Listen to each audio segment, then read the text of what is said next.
Hello, I'm Irene Plunkett, and on behalf of Veriditas, its board, its executive director, and its higher education working group, I'd like to welcome you to this, our next presentation in a series examining labyrinths in higher education, campus labyrinths from idea to reality. We are pleased today to have as our guest Dr. Jan Sellers. Some of you may be familiar with her book, Learning with the Labyrinth, Creating Reflective Spaces in Higher Education, which she co-edited with Bernard Moss. This book, by the way, is an excellent resource for anyone from a college or university community considering the addition of a campus labyrinth. Our presenter, Dr. Jan Sellers, is a Quaker, writer, educational developer, and freelance lecturer with a passion for working with labyrinths. She is an experienced and trained facilitator of labyrinth events. Jan's professional background is in education and guidance. She has worked in universities, colleges, and schools, and in not-for-profit adult education in the UK, as well as in the US. Jan worked at the University of Kent from 1993, where she established the Student Learning Advisory Service and more recently developed and supported creative campus initiatives on the Canterbury and Medway campuses. In 2005, Jan was awarded a National Teaching Fellowship for her work in student development at the University of Kent. This enabled her to create the University of Kent's Labyrinth project in 2007, leading to the construction of the beautiful Canterbury Labyrinth on the Canterbury campus. Jan has since supported colleagues at a number of universities and other organizations to create their own labyrinth projects. Jan is a National Teaching Fellow, a Fellow of the Royal Society of Arts, and a Fellow of the Higher Education Academy. Publications include Learning with the Labyrinth, Creating Reflective Space in Higher Education, which I mentioned earlier, 2016, Palgrave Macmillan, and Working with the Labyrinth, Paths for Exploration with Ruth Sewell, Jan Sellers, of course, and Di Williams as editors, Glasgow Wild Goose Publishers. Now retired and working freelance, Jan understands the labyrinth as a beautiful and tranquil resource, an opportunity for quietness, for reflection, and for stillness in this hectic life. Welcome, Jan, and look at this beautiful start to your presentation. Thank you so much, Irene, and greetings to everybody from a cold November evening in London, England. That was a very generous introduction, and it's been very calming simply to sit and look at the Canterbury Labyrinth, which you see in front of you, covered here in frost with the Canterbury Cathedral highlighted in the distance. A very lovely, a very peaceful view. What I hope we are going to explore in some detail is how we get started. How do you get started with bringing a labyrinth to your campus, bringing a labyrinth to your university or college? You have an idea in mind, perhaps a seed of an idea, perhaps a group of friends and colleagues together. Where do you go from here? I'm going to share a number of next steps, and I'm going to concentrate on that for the first part of this webinar, and then we'll go into more details and more explorations. Along the way, I am going to draw on the generosity of many people around the world who have shared with me their beautiful images of labyrinths. I haven't been to all of these places, but I'm so glad to be able to share these images with you today. So I want to start with that sense of thankfulness and recognizing that this is a shared initiative, a shared endeavor. Let's think about then, where do we start? And when I was thinking about this, I turned up this map where somebody very kindly drew for me the route between the railway station in Chartres, France, and Chartres Cathedral, which is home to one of the most glorious medieval labyrinths in the world. And you can see there's some crossing it out, there are some alternatives there. There's lots of different ways to get there. But of course, with a labyrinth, just one path usually. There's honourable exceptions with the Baltic labyrinth pattern. Don't worry about that for now. But just one path to the centre and back, making it a calming, peaceful, often contemplative experience. But when I started thinking about where I would start at the University of Kent, I wanted to start in half a dozen different directions at once. So let's think about what some of those directions might be. Experiencing the experience. Look for labyrinths near you, see what you can find out. Seek out the opportunity to walk labyrinths for yourself. You will find a project called the Worldwide Labyrinth Locator, and we'll give you the link later on. A lovely way of finding labyrinths in many different parts of the world. Try Google, try anything you can think of to see if there are labyrinth events happening near you, or labyrinth installations, or labyrinths old and new, that you might just be able to join. There may be a permanent labyrinth somewhere. This very beautiful labyrinth is in a botanic garden, photographed here in May when the crocuses are in full flower. And a lovely place where any member of the public can simply go, walk, enjoy the experience.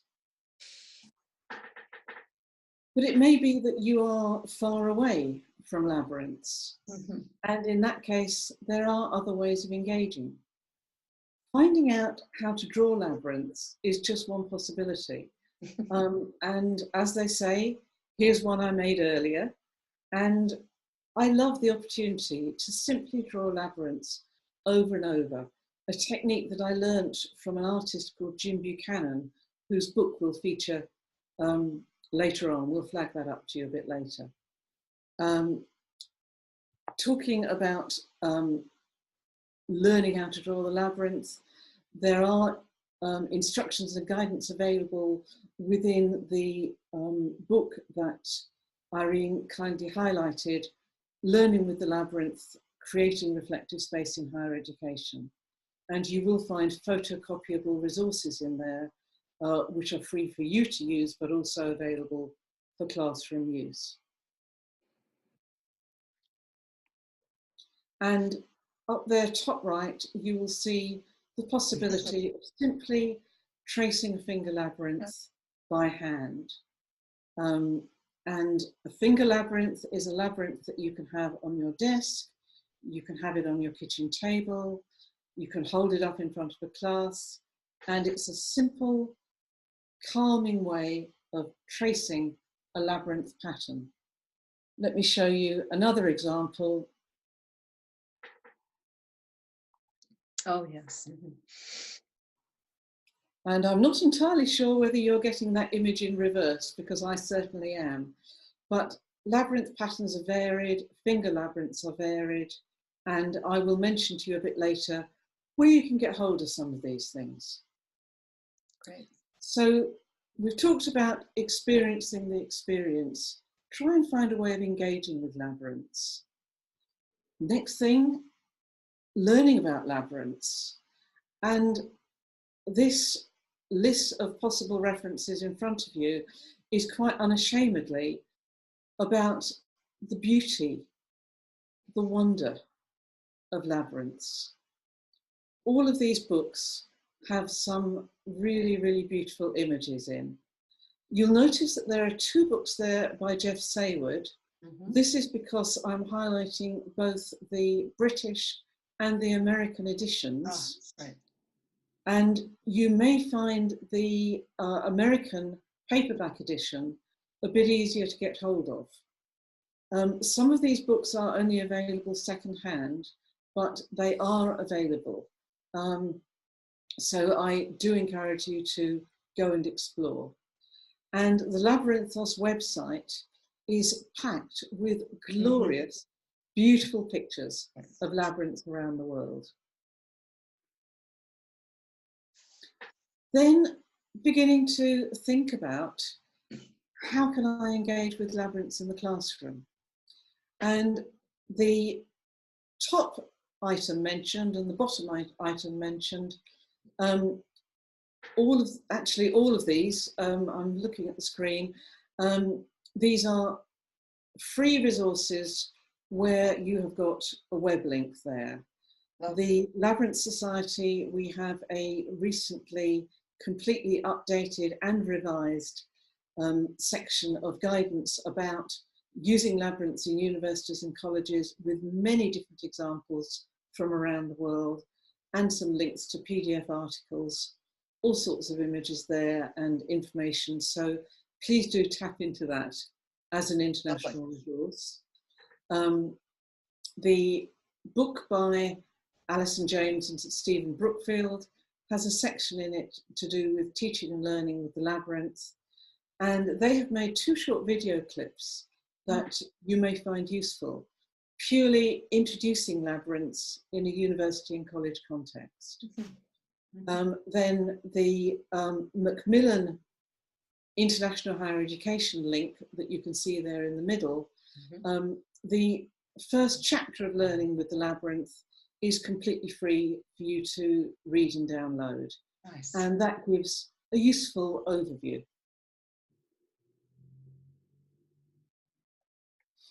Third strand of exploring, see what events are going on out there, see if there are events happening that you can join. There are labyrinth workshops, courses, and indeed labyrinth facilitator training organised by Veriditas, who are hosting this webinar. The Labyrinth Society has an annual gathering, informal, exciting, certainly for me, an opportunity to learn from people who have forgotten more about labyrinths than I have ever learned, because they've been involved for so long. Wonderful opportunity, really worth having a look at. And international networks and connections. If you have a look not only at the at Labyrinthos and also at the Labyrinth Locator website, those 2 particular links will take you to labyrinth networks around the world. So wherever you're joining us from today, I hope that you are already sensing that you might be on the path to meet new colleagues, new friends, new contacts, to really set out on a journey that you're not alone, a journey of networking and discovery. I'd just like to highlight what Jan has just said, because very often, as we have discussed and our larger group has discussed, there's often somebody who's a pioneer in this on his or her campus.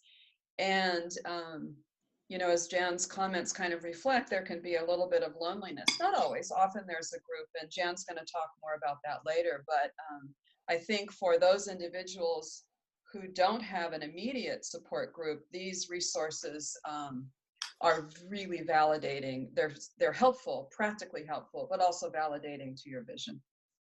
Thank you for mentioning that, Jen. Okay. So the slide that we're looking at now is thinking about budgets and funding. And you can see there 2 very different finger labyrinths. The labyrinth with the spiral in the centre is the Indian and Sri Lankan Chakra Vyuha labyrinth pattern, a very ancient pattern. And this beautiful finger labyrinth was made here in the UK. It cost in the region of £40. I'm not going to attempt to translate, but not a very expensive artifact. The labyrinth on the right, wall mounted, and it sits on the wall of the University Chapel, Eliot Chapel, at the University of Kent. This cost several £100s because it was hand carved for us. In the same way, thinking about these differences, introducing a labyrinth on campus does not need to be an expensive proposition. And the possibilities run all the way from a small team of people getting together to create from scratch, perhaps a group of students and colleagues working together, right the way up to having major legacy, alumni, memorial, major estate funding. Yes? Yes. There is a vast breadth of possibilities, but I don't want anybody to feel we don't have the money to do this. And I'm going to give you some examples right now of a very light touch indeed. Excellent. So skipping this slide for a moment, I'm going to take us to India, to a labyrinth created in the temple grounds at the Indian Institute of Technology, Bombay, one of the leading higher education institutions in India, and created in 2006. This is in a Hindu context, but it is a labyrinth that is open for the entire university community. Beautiful. What this labyrinth actually cost on the ground was a few buckets of whitewash and some flags. What it took was a very large group of volunteers pulling rocks together from elsewhere in the neighbourhood, on the campus, and laying it out in this beautiful design. And what it also took was a grant that enabled the expertise to be available for the actual design. But I want you to hold on to the idea that students and staff can come together to create a labyrinth from scratch. Mm-hmm. I should be clear here, I'm talking in a British context. When I'm talking about staff, I'm talking about faculty, academic, development staff, support staff, all of the staff on campus. Wonderful. So if people can please understand that that's the linguistic dimension that I'm coming from. Yes. This labyrinth was created by Sonia Overall, who teaches creative and professional writing at Canterbury Christchurch University. This absolutely beautiful Moan labyrinth was created for a conference in 2016. The estates team fell in love with it and they maintain it. Oh. It's mown in the grass. It's an absolutely lovely labyrinth, and it is one of the rare labyrinths to be created in an area of outstanding historic interest in the UK. But because it has such an incredibly light touch on the landscape, no planning permission is needed. And grass, after all, can grow. This labyrinth could disappear very quickly, but it's been there for 2 years. Wow. And it's a labyrinth that is walkable summer and winter. I'm going to just go back a few slides now to think about a canvas labyrinth. And it is perfectly possible to get a sheet of fabric and to lay it out indoors, preferably on newspaper or linoleum or a floor that you can mop up afterwards, and to paint a series of pebbles on it in a classical labyrinth pattern, having given some thought to understanding the pattern and to the width of your path so that people can walk on it. It will be rather more rough and ready than a professionally produced labyrinth, but it will be a labyrinth that could last you for quite a while. An alternative, which many universities and colleges are now doing, is to purchase a heavy-duty canvas labyrinth where the pattern has already been created. Yes. And here you can see a labyrinth being rolled out. It lives in a suitcase, this particular one, easy to unroll. And here is a canvas labyrinth in use. And this is a labyrinth at a workshop, which was a joint event between Imperial College London and the Royal College of Arts London. And the church was partway in between, and this was the space that was available and practical for the event. It looks like it was made for that space. I know it wasn't, but that's how it looks, really organic in that space. Isn't it just beautiful? Yes. This does lead me to a cautionary note. I would say do not buy or make a canvas labyrinth until you have secured agreement that you can place a canvas labyrinth somewhere on campus on a regular basis. Yes? You can see that there are pillars in this image. If those pillars were closer together, we could have had a real problem. So think about fixed furniture, radiator pipes, columns, pillars, wood turns, computers that are wired into place and that will not move.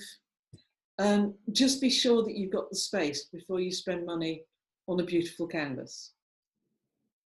Going back to the question of budget, and I'm going now from the simple to the sublime. And this is one of the very few labyrinths that I'm aware of that are purpose-made indoors in a university setting. Myanmar Institute is one of the specialist higher education organisations, and these are theology students and students who are training in pastoral roles at this extraordinarily beautiful labyrinth here where they're walking. And another one, you will have seen at the introduction, the Canterbury Labyrinth at the University of Kent. This, by the way, was made with, you can see the path, which is made of stone. Yes. And then the grass, which is sometimes called the field. Sometimes people call it the lines or the walls. Whatever you call it, we expanded it for the building of the Canterbury Labyrinth. And this is because wheelchair users can follow the path with their feet above the path, just like a pedestrian. Brilliant. But when they turn the corners, they do not have to swing out. So their experience of moving along the path is very similar to that of a walker. Now, this will only work with people who can manage a wheelchair on very smooth grass. And not every wheelchair user can do that. All right. We know that some can. There is no ideal labyrinth that is going to work perfectly for pedestrians and for wheelchair users. And I'm going to come back to that later on. But I wanted to highlight this as one possibility while you see it in front of you here. Brilliant. It's beautiful. That's one I took earlier. And so you can see that this is the making process. Right. And the center and the lines are already taking shape. So part of the process of thinking about the labyrinth, thinking about where do I start, is to enjoy the process, to hold on to the vision. Yes. And one of the key ideas here is to take the time not only to enjoy, but to build a network of colleagues and friends. Share the idea with people within your university or college who might share your enthusiasm. It's really critical to get together with other people, to maybe form a small group that can help share and build on your vision and help to take the ideas forward. So this is just a moment of stillness, if you like, on a winter's day. And greetings to friends around the world in deeper snow, enjoying their labyrinths as we move forward now. And I would just like to highlight, Jan, before you move on to this next slide, that in my very limited experience, it's important not to prejudge who might or might not be interested in labyrinth work. I've been wrong enough times to encourage people to cast a rather wide net when they're looking for colleagues who might be interested in this. It's an interesting process in and of itself. Absolutely. So what I would say, and I am going to refer to my notes here because I really want to make sure I get this across. What would you like to happen on this labyrinth? Teaching, well-being, reflection, deepening creativity, a path of meditation, of contemplation, of prayer, a path that is a resource right across the university? Would you like to use it with groups who are learning mathematics, architecture, right, drama? Hold on to the possibilities and think about who you would like to reach out to. So the first person that I talked with, I was involved with student learning support at the University of Kent. The first person I talked to was the head of counselling. And then I talked with the head of the chaplaincy service. I talked with colleagues who teach at the University of Kent in different departments.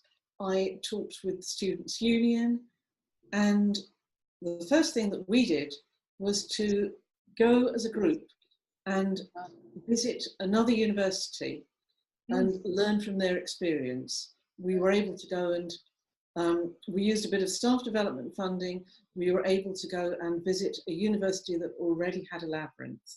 And thank you to the University of Edinburgh and the chaplaincy team and Di Williams, who was chaplain at that time, because that really helped us to move forward. So that was one of our moments of inspiration. Lovely. So I'm going to move on now to think about, starting from the beginning, what's going to help us to develop programs that will ensure inclusion, ensure variety. Excellent. So I've already talked about the team, and one of the things that we did was to set up seminars and training days, and we opened them up widely. So somebody is up in the School of Biology at the University of Kent taking a photograph here of a seminar that is being led for us by Jeff Saywood, who is standing in the centre. And Jeff is teaching us about the classical labyrinth pattern in the best possible way. He's actually teaching us how to create a temporary labyrinth out of chicken feed. Lovely. The cost of this labyrinth was 3 sacks of chicken feed, which is useful if you want to be able to say how much can a labyrinth cost. Chicken feed. Literally. The group there is interesting.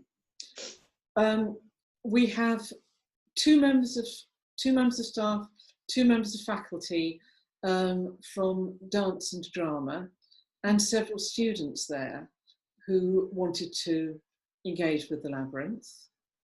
We have members of the community, volunteers at a local primary school who were interested in learning more.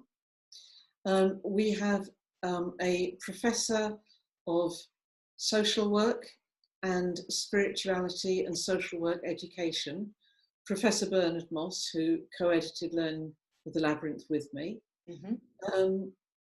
and I think a few more people. So the doors were open here for this networking and learning experience. And I'm going to come back later to what happened next with dance and drama. Lovely. And Jen, can I just say, did I hear you say you had a primary school from the area join you as well? Yes, that's right. Okay. They were thinking that they would like to create a labyrinth in their school playground. Start by getting some guidance on how to draw a labyrinth pattern. You can find that in the book, you can find that on the Labyrinth Society's website, and practice. Then get some chalk and scale up. Find some larger paper or find a patch of ground outside where you can draw the pattern bigger and bigger.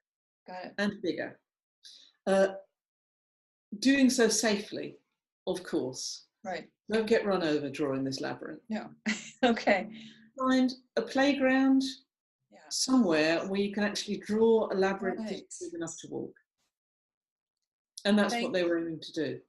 Thank you. I think sometimes colleges and universities can be a little isolated. So I just like the idea and want to throw it out for people who are around other schools, other public schools, K-12s, to, you know, consider those kinds of liaisons. So I don't want to sidetrack you, but I just thought this was a moment to really highlight this is a lovely partnership. It is, and the first labyrinth ever at the University of Kent was made with surveyor's paint, and I didn't have anything to mark out the critical points in the pattern with, so I took a box of giant paper clips from the stationery cupboard and laid those out on the grass, and it was a windy day. Never use spray paint outdoors on a windy day. Learn from my experience. Good. But we needed a labyrinth in time for a counsellor at a conference at the university, and one way or another, I learnt from the book, not that book, I learnt from Helen Curry's book about labyrinths. And that was my starting point, and we ended up with a labyrinth. So you do not need expensive resources. Excellent. In order Thank to get you. started. All right. So here we have a dance performance at the University of Kent, and this was the early stages in a project that has now become a dance performance company specialising in community engagement and dance with older people. You never know where the labyrinth path is going to take you. Wow.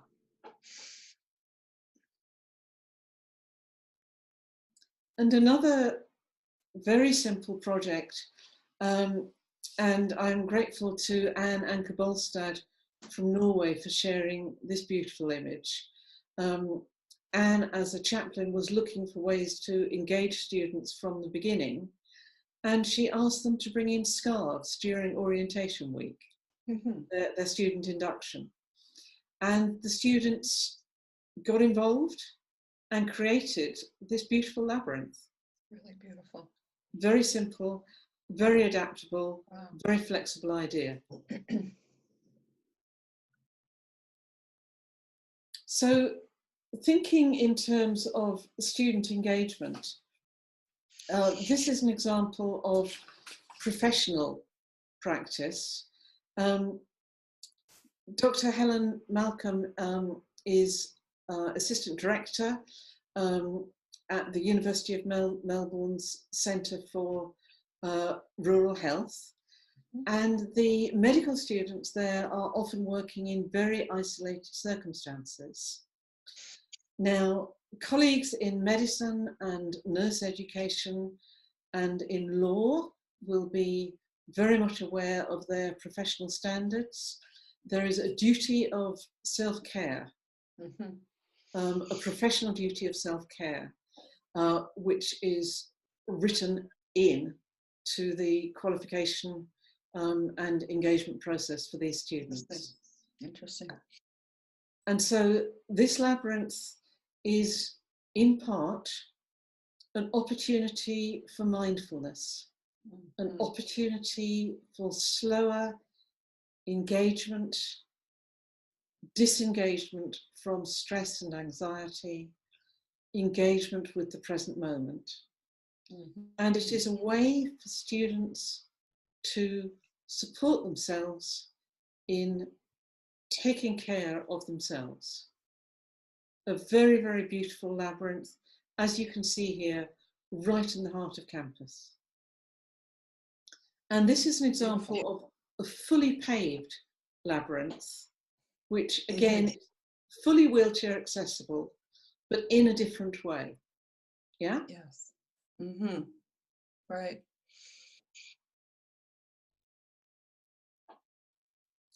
And I want to move on to think about inclusiveness and diversity in terms of adaptability, because adaptability can be as simple as being happy to place a chair in the centre of a labyrinth. Quite often, students and colleagues have hidden disabilities and have different health constraints. And on this particular occasion, we had colleagues who were experiencing high levels of fatigue and exhaustion. And the walk out of the labyrinth was going to be the right length of walk for them, not a full length all the way to the centre and back again. So what we did was enable a labyrinth walk where anybody who chose to could actually simply watch, of course, because nobody ever has to walk a labyrinth. Right. But for some people, they simply went straight to the centre, a gentle, direct walk to the centre, sat down for a while, and then left following the path.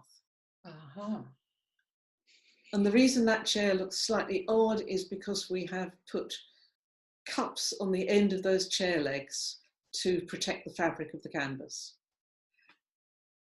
Right. So we have another fully paved labyrinth here, this one, beautiful labyrinth at the University of Edinburgh, and another one here at Dublin City University in Ireland. All of these labyrinths are wheelchair accessible. A wheelchair user will be able to navigate their way around the labyrinth, but just going back from Ireland to Scotland for a moment, and you will see here that on the tight turns, a wheelchair user will need to swing away from the path to circumnavigate those tight turns. One of the trends in particular in the United States, thinking about compliance, I'm going to get the acronym wrong, but let's call it the Disability Discrimination Act. And colleagues in the UK and I trust in the United States and other parts of the world will know what I'm talking about. Of course. One of the issues, particularly in the United States, and I know that Lauren Archers has highlighted this in talking with labyrinth facilitators trained by Veriditas, is that labyrinths get bigger and bigger and bigger because people are widening the paths to make them wheelchair accessible. So one of the things that we need to bear in mind is that a labyrinth that is large enough for a wheelchair user is going to be a very long walk. And for some wheelchair users, that is going to be an exhausting journey. For some pedestrians, the walk is simply going to be too long. And as pedestrians, it's the narrowness of the walk that helps to focus our minds and helps to draw our mind into the present with a very gentle concentration that does help us to let go of the stress and anxiety that we do encounter, many of us, in everyday life. Right. So what I would say is there is no single solution. Okay. Do be open, friends and colleagues, to different alternatives, different possibilities. Mm-hmm. And as one friend who uses a mobility device said to me very powerfully, sometimes we need two labyrinths. And I hope you can see from the examples that I have shared that on campuses of a generous size, that might just be possible at low cost. So bear that in mind, keep exploring. Thank you. Let's go back to Ireland. And I'm moving on now to thinking about using the labyrinth in different disciplines. Excellent. So let's take study tours and let's take programs of study that draw intensively on imagery from around the world. Either way, this is a labyrinth that I was able to visit very recently, so it still feels quite close to my heart. Beautiful. Beautiful medieval labyrinth. Yeah. I'm going to highlight this one. This is only about an hour and a half by train from the centre of Paris. And there is a recent article about it, which I will add to the list of references when we come to circulate some more information. But just looking at that image, I hope that you as well as I can see the possibilities for history students, for people looking at culture and society, for architecture, for design, for theology, for looking at the built environment, all sorts of possibilities there. Yes. So just one photograph lends itself in all sorts of different ways. And I couldn't possibly talk about campus labyrinths without spending a few minutes on thinking about research. Yes. And here is what happens. Anytime we're talking about using the labyrinth in a university or college setting, we are talking about learning about the labyrinth, explaining the labyrinth as a concept, as an idea, as well, potentially, about teaching and learning with the labyrinth. Yes. So I want to tie in all of those possibilities. The labyrinth itself can be a very powerful subject of research, which I'll come back to in a moment. The labyrinth, as you saw in the last photograph in France, can be a resource to illustrate and engage with students. Yes. And can be a subject of research through the lens of your own academic discipline. But then there is also the labyrinth, walking a labyrinth with students and with staff and reflecting on this as a teaching and learning resource. So we can think about the scholarship of teaching and learning in the classroom, in the landscape, in the increasing interest in contemplative pedagogy, in academic and staff development, and in terms of health and well-being, because I do want to highlight the fact that colleagues who may not themselves be faculty may well be drawn to write about, and do write about, the experience of bringing a labyrinth into their own work, in health programs, in student well-being, in chaplaincy initiatives, in international outreach. There is scope here for writing about the labyrinth. And can I please encourage everybody to set pen to paper, talk with friends, talk with colleagues, try it out, make notes about what you do, and think about how you can share and write about this. Conference papers, conference posters, and published opportunities. Absolutely. So here's just a few research articles, and I am going to highlight very quickly. These are all articles from the publication Kedroia, which I am going to hold up a different cover for. Mm-hmm. And Kedroia is an annual publication looking at research into both mazes and labyrinths. So this is a quick way for me to offer you some diversity here. Graham Fife, How Long is a Labyrinth? This is looking at mathematics. Like econometric dating of boulder labyrinths, we're looking at microbiology. The polyphemus cave paintings, we are looking at the history of art. Mm-hmm. And we are most certainly looking at field studies in the first 4 listed articles here, in each of these different disciplines. The Isles of Scilly, Troy Towns, we are looking at archaeology, and we are also looking at local and community history. And I've thrown in mazes for good measure because I couldn't resist it.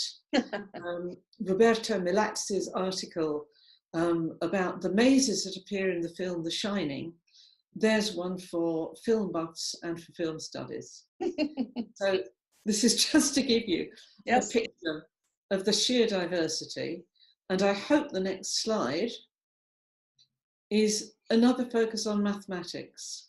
And thanks to Kedroia for permission for both of these slides.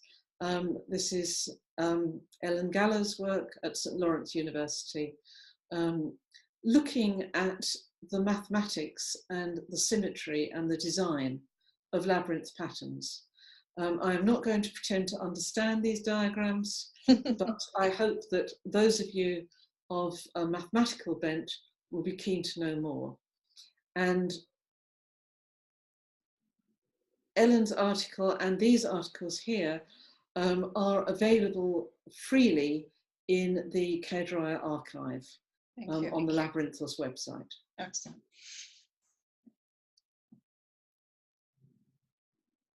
I want to add here that within Learning with the Labyrinth, what you are going to get is a mixture of research perspectives, many different examples, and practical ideas and guidance on working with the labyrinth in the classroom.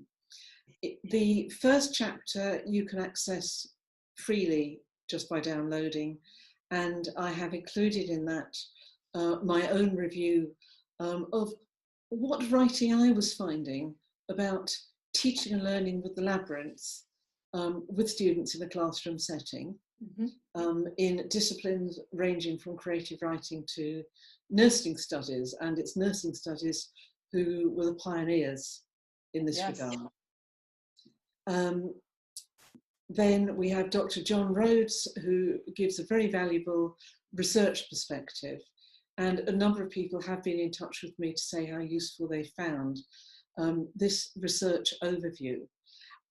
Because let's face it, if we are looking for examples of other universities' labyrinth projects, which is always a good start in convincing our own senior management that a labyrinth is a really good idea, right? Then it's great to draw on other people's experiences. And you will find those amply referenced both here and in the Labyrinth Society Labyrinths in Places website that I mentioned earlier. There are examples there, including, I would recommend looking out for Dr. Diane Rudebock's Labyrinth proposal, which she has made available for people to download, again free of charge, the University of Central Oklahoma and their glorious labyrinth there.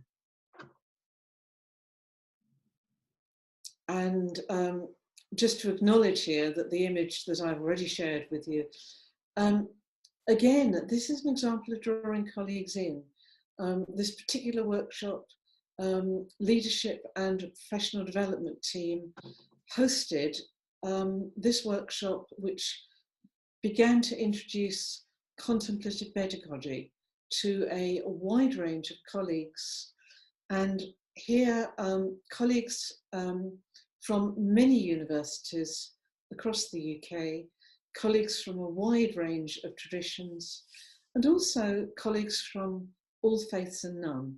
And it's important to note that the labyrinth, with its glorious, lengthy and international history, is a resource that we can trust to share with an international range of colleagues with an international perspective. Yes.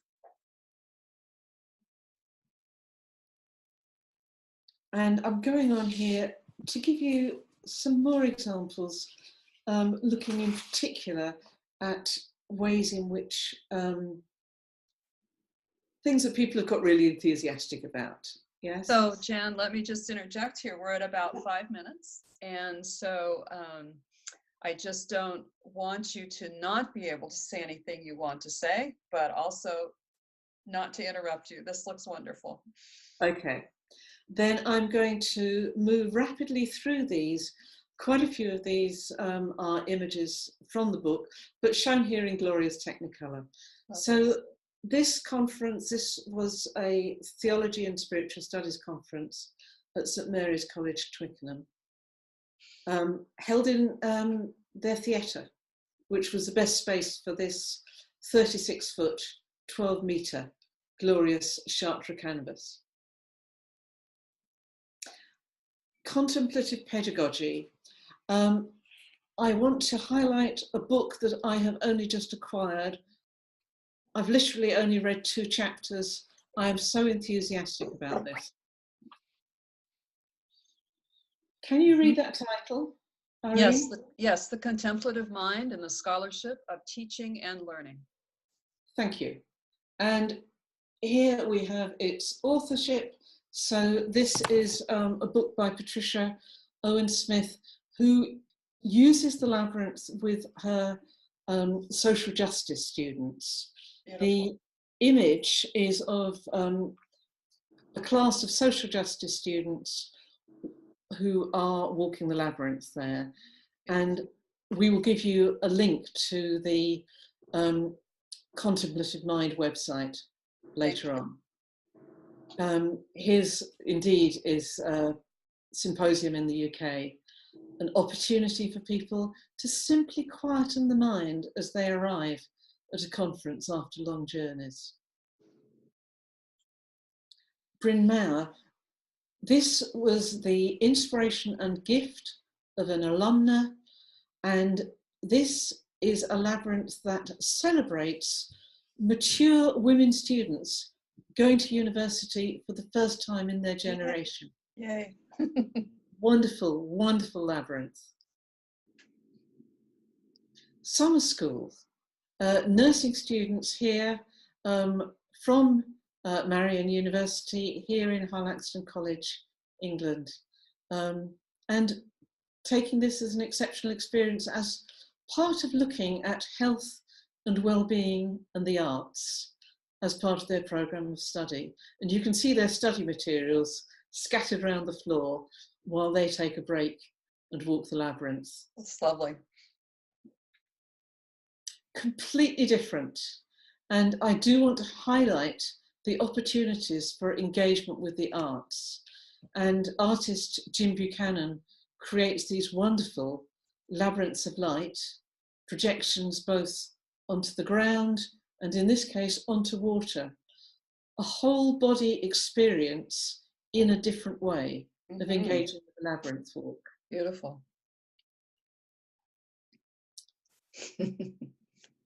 Alex Irving responsible for this superbly creative labyrinth with dried herbs at the centre on which to arrive. And this labyrinth, which reaches out, involving local mental health service users in its creation, and a community celebration for the whole of Liverpool, regardless of the torrential rain. Half turned out to walk this labyrinth. Beautiful. A labyrinth covered in snow, and this is a library initiative as well as a memorial. And at Metropolitan State University, they have finger labyrinths at library reception, and students can book them out. Nice.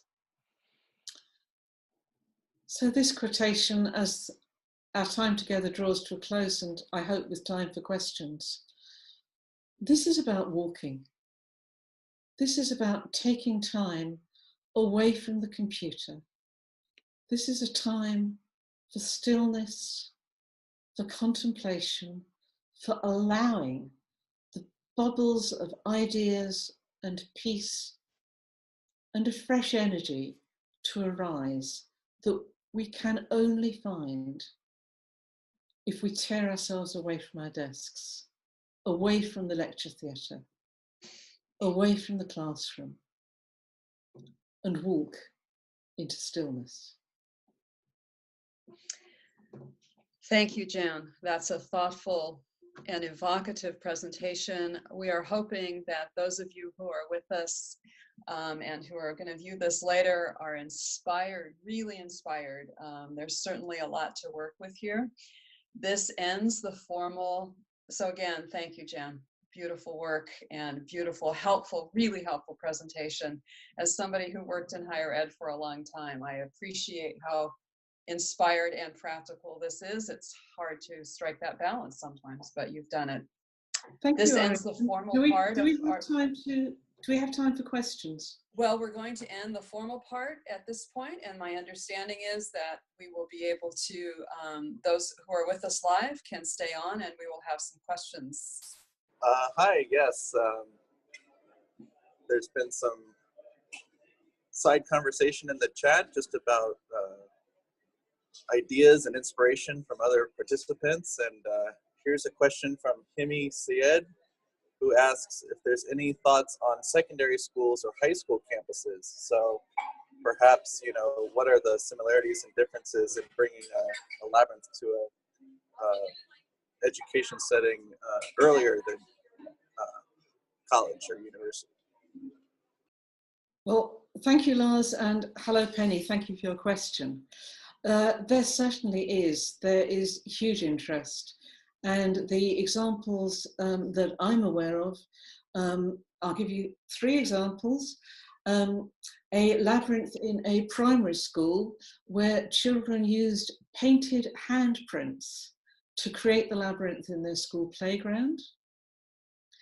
A labyrinth where the school locally became known as the Rainbow School because of the glorious painted labyrinth. Again, that's a labyrinth in the far west of Scotland. A labyrinth in a school that specialises in working with children and young people on the autism spectrum, the autism Asperger spectrum. And a labyrinth there that is experienced as a place of peace, not only by the students, but by staff and family, of course, as well. Though this, of course, is a factor for any labyrinth in any educational setting. It is open and can extend itself to families. If you go to the Labyrinth Society's Labyrinths in Places webpage, and I should note here that is shortly going to be relabeled as Labyrinths in Use. So just to highlight, folks, Labyrinths in Places, Labyrinths in Use, we're talking about the same web pages. There's a whole section there about working with schools. So that's a really good starting point. And I'd also highlight, there's some great books about forest education and creating labyrinths from scratch by an author in this country called Chris Trawoga, Trwoga, and we will add that to the information that we send on to you. Chris Trawoga does write from a Christian perspective, but is very keen to highlight that much of his work can be used by anybody, and he really encourages that. Excellent. I hope that's helpful, Penny. There is also a question here, and if other people have questions, you can post them in the chat box. A question about the best storage and transportation for canvas labyrinths. Chandra is using a Rubbermaid container that's not as sturdy as she'd like. So do you have recommendations on transporting and storing canvas labyrinths? Would you say the name of our friend again, please, Lars? Chandra, C-H-A-N-D-R-A. Okay, thank you very much, Chandra. Good question. I had exactly the same problem. We ordered a 36-foot, 12-meter labyrinth, and it arrived in a Rubbermaid wheeled container that was already broken. It had broken in the shipping. So the first thing that we did was put loads of heavy-duty tape all over it, and that lasted for a while. And what I then had a dilemma, because it's big. These are very big labyrinths. My first instinct was to see if I could find a hockey team. But my second instinct was to look online, and what I found were oblong plastic tubs that were designed for dry food storage in factory and wholesalers. And you could also purchase with these a wheeled base with 4 wheels and a lid. And then you could also purchase a shallower tray that fitted on top. Now, this is a substantial arrangement, but it is very robust indeed. And I did find that a hockey team, a soccer team, or indeed a team of estate staff can lift it into the back of a van. I can wheel it, but that's all I can do, okay? So that's one solution, and I'd love to hear from others, and maybe we can add that to the resources in some way. In fact, people have got my email address. You can see it in front of you on that last slide. If you've got other ideas, folks, send them to me. But another idea is to purchase a smaller labyrinth, which many people will want to do. And the labyrinth in front of you now fogs into a suitcase. And that gets transported in a suitcase on wheels. And when the suitcase wears out, we get another one. Thank you for that question. Lars, have we more questions? That's all the questions I see now, although it's funny you mentioned hockey teams, because someone did share that they used a hockey bag for hockey equipment as their storage technique. So, and maybe this is a useful point just to say, if anybody has any further questions, really helpful if you would just type them in the chat room space, and Lars will pick them up now. Yeah, Anne here, she is sharing a recommendation. She says she keeps a 15 by 20 foot canvas labyrinth in a Vera Bradley carry-on, easy to carry and transport. So she also uses the luggage approach. And I know you want to check too the weight of your canvas if you're going to be taking it on airplanes, you know, whether or not it will be under the 50-pound maximum weight. You know, there are canvases that split into 2 or 3 that are put together with Velcro. So you might want to think about, yes, would your canvas fit in your carry-on luggage, which would be the cheapest, or an under 50-pound bag if you will be traveling. Terry Price asks, will this be available to view again online? Wonderful presentation. Thank you, Terry.